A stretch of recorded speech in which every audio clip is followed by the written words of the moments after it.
बाबल्या काय रे? काय करतस काय? काय नाही रे, असं केलं ते.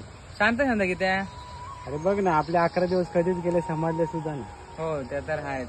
आता आरती बंद होतली, भजना बंद होतली, जे आम्ही सगळेजण जायचे उसळपाव खायचे त्या सगळं बंद होतं.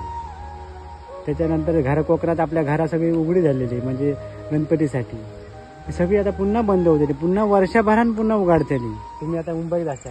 हो, आमचा पण आता शेवटचा दिवस निघून आजचे आपण 11 दिवस तुम्ही कधी आणि निघून आम्ही 11 दिवस कसेच घालायला समजला सुद्धा नाही. हो मग आज आमची मुंबईची तिकीट, आज आम्ही मुंबईला निघणार जायला. बाकी तुझ्यासोबत कोण मग आता? तुम्ही जाशा रे मुंबई, माझ्या पुढे माझी शेती असावी, तुम्ही येवा ना कापू करेल शेती. अरे काळजी किती करत, तू फक्त फोन कर, आम्ही शेती कबूक 2 दिवस सुट्टी टाकून येतले. नक्की येवा मात्र. नक्कीच. एवढी शेती तुमच्या जीवावर केलेली असावी. हो ते तर